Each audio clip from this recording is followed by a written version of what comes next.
Metode bercerita pada anak usia dini merupakan metode yang dapat mengembangkan kemampuan bahasa pada anak usia dini. Dengan menggunakan metode bercerita akan menambah kosakata pada anak, mampu mengungkapkan keinginan, serta dapat menyimak apa yang telah disampaikan oleh guru. Terlebih, jika guru dapat menyampaikan pembelajaran menggunakan metode bercerita dengan menyenangkan, yang dimana menggunakan berbagai macam alat bantu untuk bercerita. Selanjutnya, tujuan metode bercerita. Anak usia dini berada pada masa keemasan atau masa golden age, yang mana seluruh aspek perkembangan itu berkembang sangat pesat. Pada tahapan ini juga, anak akan belajar berbagai hal, terutama melalui pengalaman yang menyenangkan, interaksi sosial, dan juga tentunya stimulasi yang sesuai dengan karakteristik perkembangannya.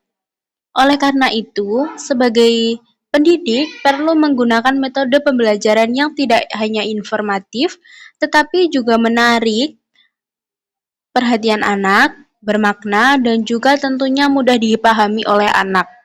Dalam metode bercerita ini terdapat beberapa tujuan untuk membantu perkembangan anak, yaitu untuk mengembangkan kemampuan bahasa dan komunikasi, di mana anak akan lebih terbiasa mendengarkan kosakata baru, struktur kalimat, intonasi, serta cara pengucapan yang benar.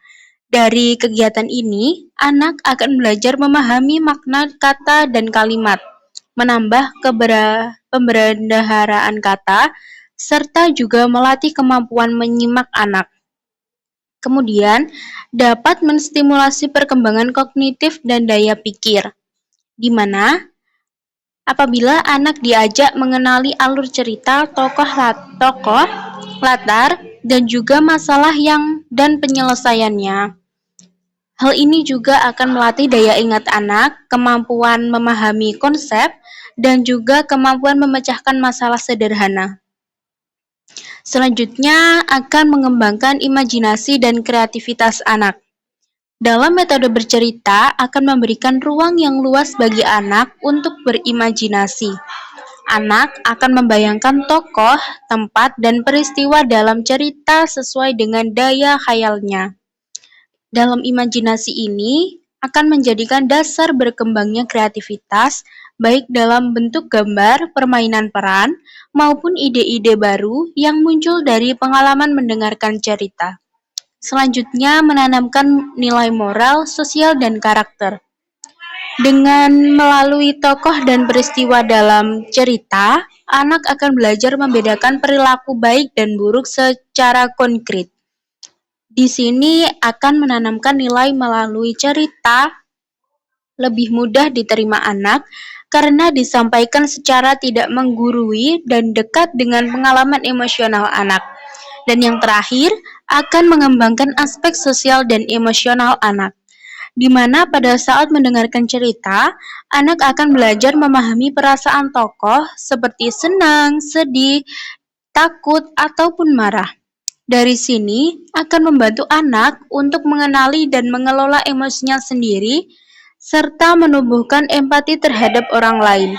Dari kegiatan bercerita ini juga akan melatih anak untuk duduk dengan tenang, menunggu giliran, dan juga menghargai orang yang sedang berbicara.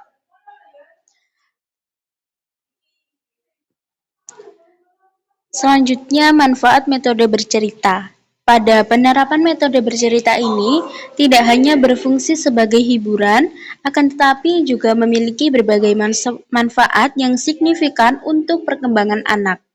Dengan melalui kegiatan bercerita, anak dapat memperoleh pengalaman belajar yang bermakna, menyenangkan, dan sesuai dengan tahap perkembangannya. Manfaat yang pertama, akan menanamkan nilai moral dan karakter positif bagi anak. Cerita sering mengandung pesan moral dan nilai-nilai kehidupan seperti kejujuran, tanggung jawab, kerjasama, empati, dan juga sopan santun. Dengan melalui tokoh dan konflik dalam cerita, anak dapat memahami contoh perilaku baik dan buruk secara konkret. Penanaman nilai melalui cerita lebih mudah diterima oleh anak karena disampaikan secara tidak langsung dan menyentuh perasaan anak. sehingga nilai tersebut dapat tertanam dalam diri anak sejak dini. Selanjutnya, akan meningkatkan konsentrasi dan daya perhatian anak, di mana cerita yang disampaikan dengan menarik, ekspresif, dan juga menggunakan media pendukung dapat meningkatkan fokus dan konsentrasi anak. Di sini, anak akan belajar duduk dengan tenang dan memperhatikan cerita hingga selesai. Selanjutnya, akan menumbuhkan minat belajar dan sikap positif terhadap sekolah. Melalui metode bercerita ini, maka akan menciptakan suasana belajar yang menyenangkan dan tidak membosankan. Anak akan merasa belajar sebagai aktivitas yang menyenangkan, bukan sebagai beban. Dari sini, maka akan menumbuhkan minat belajar, rasa percaya diri, dan sikap positif anak terhadap kegiatan belajar di sekolah, yang mana hal itu sangat penting untuk keberhasilan belajar di jenjang selanjutnya. Dan yang terakhir, akan mempersiapkan kemampuan literasi awal oleh anak. Melalui metode bercerita, maka akan mempersiapkan kemampuan literasi anak seperti membaca dan menulis. Anak akan mulai mengenal konsep buku, simbol bahasa, bunyi huruf, dan juga arah membaca seperti apa. Pada langkah persiapan, guru mengkomunikasikan tujuan dan tema cerita yang menarik. Pemilihan tema harus berkaitan dengan cerita yang banyak mengandung hal yang berkaitan dengan kebersamaan. Selain itu, guru juga mengatur tempat duduk setiap anak. Pengaturan tempat duduk diberlakukan untuk membuat anak mulai terbiasa dengan teman yang berbeda, sehingga tidak memilih ketika diajarkan untuk bekerja kelompok, kebersamaan, empati, dan lain-lain. Sebelum memulai cerita, guru selalu menginformasikan akan bercerita kepada anak, lalu memberitahukan judul sambil menunjukkan sampul buku cerita atau media lain yang digunakan, agar anak terpaku kepada judul. Nah, guru memberikan kesepakatan dengan anak-anak untuk tidak mengobrol ataupun bermain dengan temannya. Hal ini dilakukan agar anak-anak dapat fokus sehingga memahami isi cerita dan dapat mengambil hikmah dari cerita tersebut. Guru menyampaikan cerita dengan intonasi yang jelas, ekspresi wajah, dan gerak tubuh yang menarik agar anak fokus dan terlibat secara emosional. Penggunaan media seperti boneka tangan atau buku bergambar dapat membantu anak lebih mudah memahami alur cerita.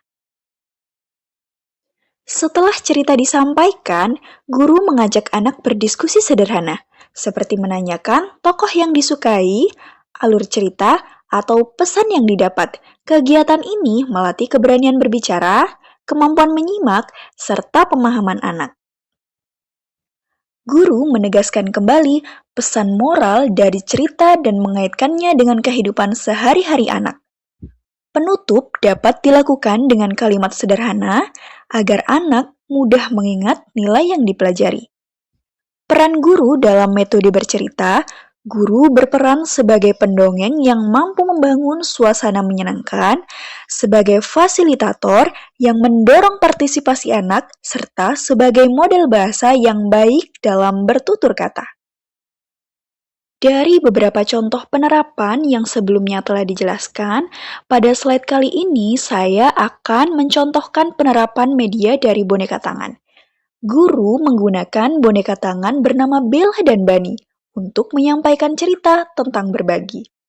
Dalam cerita, Bella memiliki telur asin, lalu Bunny ingin ikut mengambil, sehingga mereka sempat berebut. Melalui tokoh ibu, guru menjelaskan bahwa jika ingin sesuatu milik teman, harus meminta izin dan menunggu sampai diperbolehkan. Pada akhir cerita, Bella dan Bunny belajar untuk saling berbagi dan bermain bersama dengan baik. Cerita ini membantu anak memahami pentingnya sabar, meminta izin, dan berbagi dengan teman.